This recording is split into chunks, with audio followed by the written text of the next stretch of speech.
वंदे। मंच पे मौजूद देश के बहुत ही सीनियर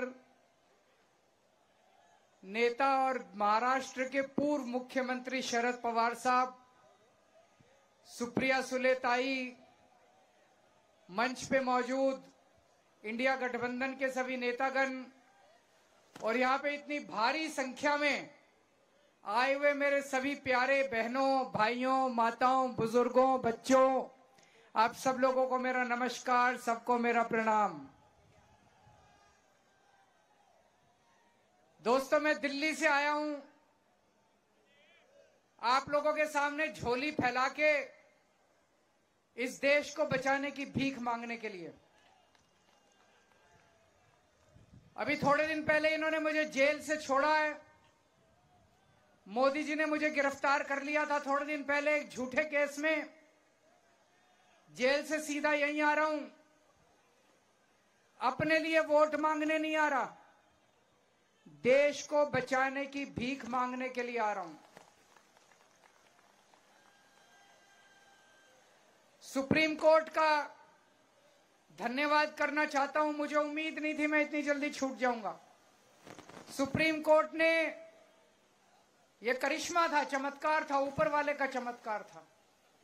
जो लोग ऊपर वाले पे यकीन रखते हैं, भगवान को मानते हैं, मैं तो मानता हूं, ये भगवान के किसी चमत्कार से कम नहीं था कि अचानक एक दिन सुप्रीम कोर्ट ने कहा केजरीवाल को 21 दिन की मोहलत दे रहे हैं, जाओ और जाके चुनाव प्रचार करो। मैं दिल्ली में एक दिन रोड शो कर रहा था, निकलने के बाद तो एक महिला कहती है, सर आपको भगवान ने भेजा है 21 दिन के अंदर बीजेपी की ऐसी तैसी करने के लिए।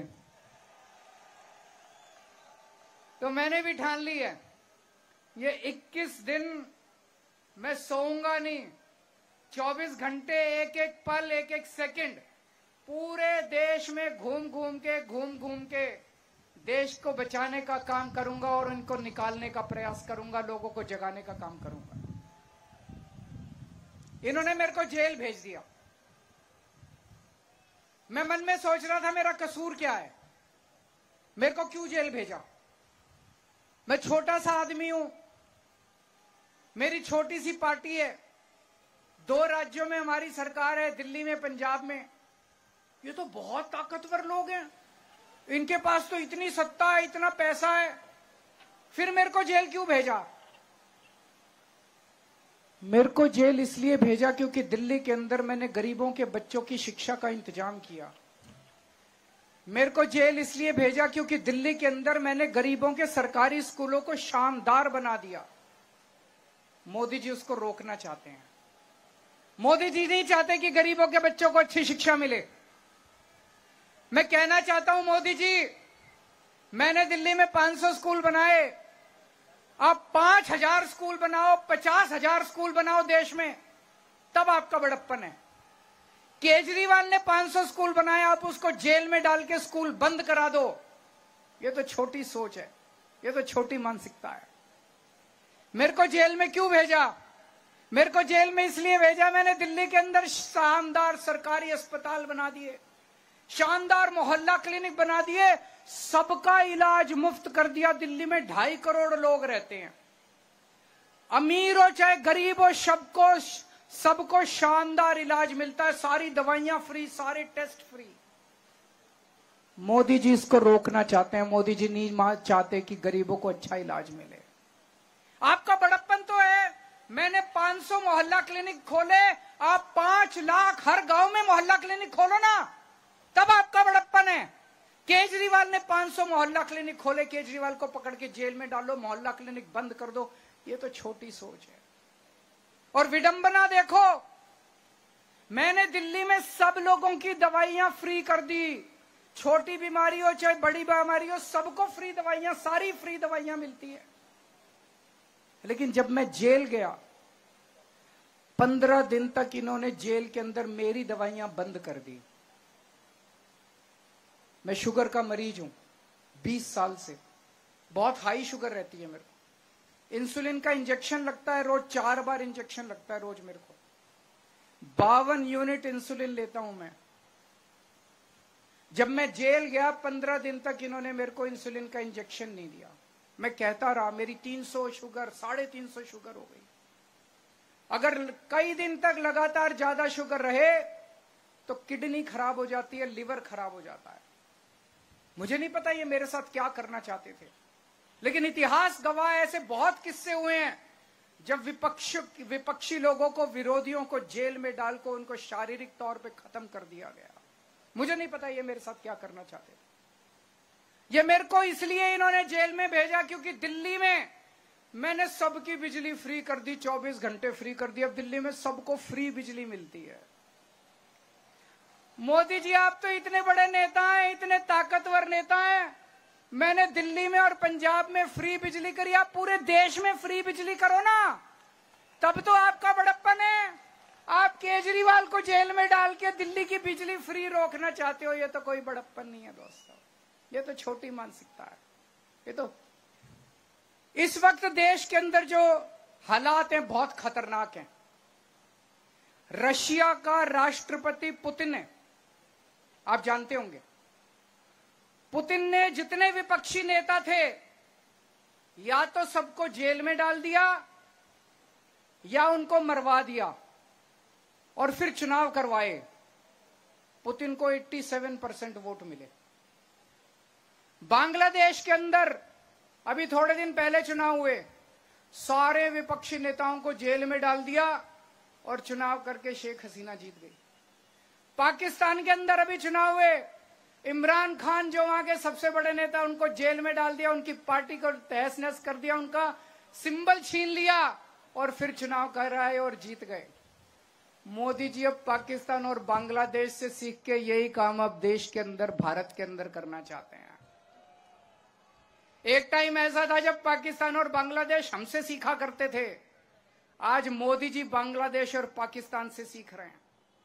उन्होंने मेरे को गिरफ्तार कर लिया और अब कह रहे हैं दिल्ली में जीत जाऊंगा, फिर भी नहीं जीतने देंगे। मेरे को जेल में रख लेते तब भी हार जाते मोदी जी। इन्होंने मेरे को गिरफ्तार कर लिया, मनीष सिसोदिया को गिरफ्तार कर लिया, सत्येंद्र जैन को गिरफ्तार कर लिया, कांग्रेस पार्टी के बैंक अकाउंट फ्रीज कर दिए। कांग्रेस पार्टी जो दूसरे नंबर की पार्टी है, उनके बैंक अकाउंट फ्रीज कर दिए और कहते हैं मैं चुनाव लड़ूंगा। अब आम आदमी पार्टी के बैंक अकाउंट फ्रीज करना चाहते हैं।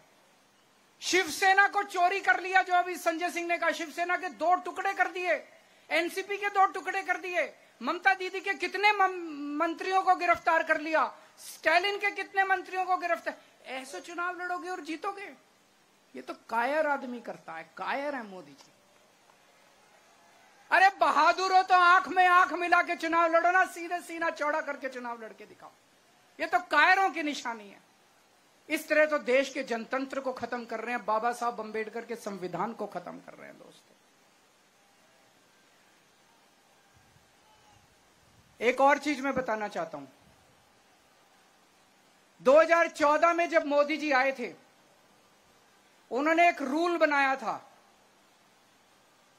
उन्होंने रूल बनाया था कि बीजेपी में जो भी नेता 75 साल का होगा उसको रिटायर कर दिया जाएगा। ये रूल बना के उन्होंने अडवाणी जी को रिटायर कर दिया, मुरली मनोहर जोशी जी को रिटायर कर दिया, सुमित्रा महाजन को रिटायर कर दिया, यशवंत सिन्हा को रिटायर कर दिया। अगले साल 17 सितंबर को मोदी जी 75 साल के हो रहे हैं।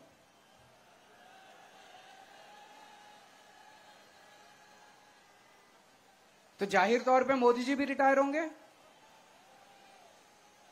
अपना रूल बनाया उन्होंने तो अपने ऊपर तो लागू करेंगे वो।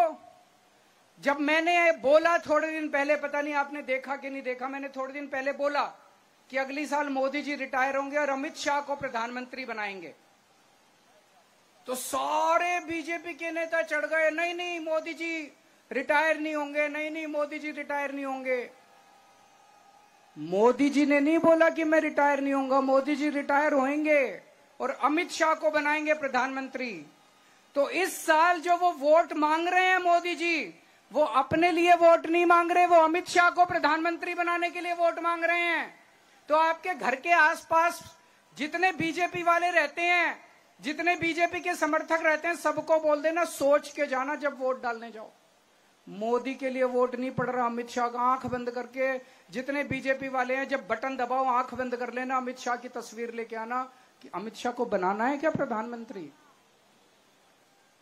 तो अमित शाह के लिए वोट मांग रहे हैं। और इस सिलसिले में जितने रुकावटें थी, देवेंद्र फडणवीस को पैदल कर दिया इन्होंने, शिवराज सिंह चौहान की राजनीति खत्म कर दी, रमन सिंह की राजनीति खत्म कर दी, वसुंधरा, जितने नेता थे सबको खत्म कर दिया।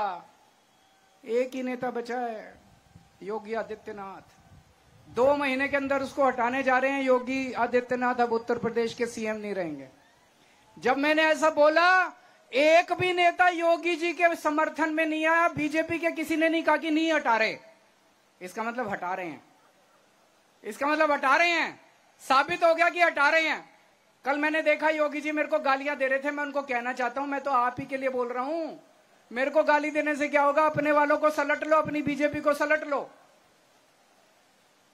दोस्तों, एक एक करके ये सारे नेताओं को खत्म कर रहे हैं। और मैं आपको चेतावनी देना चाहता हूं कि अगर इस चुनाव में 4 जून को बीजेपी जीत गई, वैसे तो जीत नहीं रही है, अगर जीत गई तो मैं आपको बता रहा हूं कि सुप्रिया सुले भी जेल में होगी, शरद पवार भी जेल में होंगे, उद्धव ठाकरे भी जेल में होंगे और आदित्य ठाकरे भी जेल में होंगे। मैं आज तक मैंने जितनी पॉलिटिकल भविष्यवाणी की है, तो हमें मेहनत करनी पड़ेगी। थोड़े दिन रह गए, किसी भी हालत में हमें बीजेपी को जीतने नहीं देना है। और जिस तरह की गालियां दे रहे हैं प्रधानमंत्री जी, उन्होंने शरद पवार साहब को कहा भटकती आत्मा। ये कोई इतने सीनियर आदमी है, 84 साल के बुजुर्ग हैं। मोदी जी 74 साल के हैं, 10 साल सीनियर है उनसे। ऐसे किसी बुजुर्ग को कहना ठीक है क्या? प्रधानमंत्री को ऐसी भाषा अच्छी लगती है? उनको कहते हैं नकली शिवसेना, नकली संतान, ये अच्छी लगती है? ये तो पूरे महाराष्ट्र के मराठी मानुस की बेइज्जती का सवाल है। इस बार जब जाओ तो बटन दबा के उनको इस गाली का जवाब देना, जब वोट डालने के लिए जाओ आप। यहां के कैंडिडेट हैं बाले मामा, उनको रिकॉर्ड जीत आप लोगों को दिलवानी है। ज्यादा से ज्यादा वोट देके बटन दबा के उनको वोट देना, रिकॉर्ड मार्जिन से उनको जिताना। लेकिन मैं आज महाराष्ट्र में उनके लिए तो वोट मांग ही रहा हूं। मैं महाराष्ट्र में आज आया हूं पूरे इंडिया गठबंधन के लिए वोट मांगने के लिए। एनसीपी का चुनाव चिन्ह ये तुतारी बजाने वाला आदमी है। इसका खूब प्रचार करना है। मैंने सोशल मीडिया पे एक आदमी को देखा था, मैं बहुत चिंतित हो गया उसको देख के। वो आदमी कह रहा था, जब वो वोट देके बाहर निकला, उससे किसी मीडिया वाले ने पूछा किसको वोट दिया, बोला शरद पवार को। बोलो क्या निशान? बोला घड़ी। ये कंफ्यूजन है कुछ लोगों के अंदर। आपको प्रचार करना है अपनी गली में, अपने गांव में, अपने मोहल्ले में, सबको बोल देना कि असली वाली एनसीपी, शरद पवार वाली एनसीपी का चुनाव चिन्ह घड़ी नहीं है, घड़ी पे मत डाल देना। असली वाली एनसीपी का चुनाव चिन्ह क्या है? तुतारी वाला आदमी। तुतारी वाले आदमी को वोट डालना है और ज्यादा से ज्यादा वोट देके मामा को जिताना है। मैं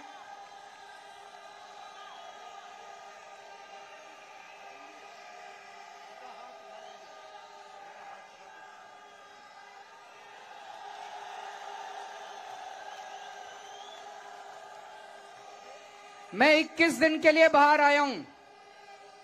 2 तारीख को मुझे जेल वापस जाना है। 4 तारीख को नतीजे आएंगे। मैं जेल की सेल से नतीजे देख रहा हूंगा टीवी पे।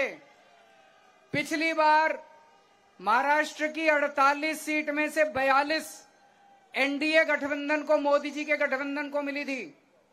इस बार 48 में से 42 इंडिया गठबंधन को मिलनी चाहिए। अगर आप लोगों ने 48 में से 42 सीट इंडिया गठबंधन को दी, मुझे जेल के अंदर बड़ा सुकून मिलेगा और मुझे लगेगा आज महाराष्ट्र आना मेरा सार्थक हो गया। आप लोगों ने आज इतना प्यार, इतनी मोहब्बत दी, इसके लिए आप सब लोगों का बहुत बहुत शुक्रिया। शरद पवार साहब का बहुत बहुत शुक्रिया। सुप्रिया दीदी का बहुत बहुत शुक्रिया जो आज मुझे यहाँ पे आमंत्रित किया, आप सब लोगों के सामने बोलने का मौका दिया। भारत माता की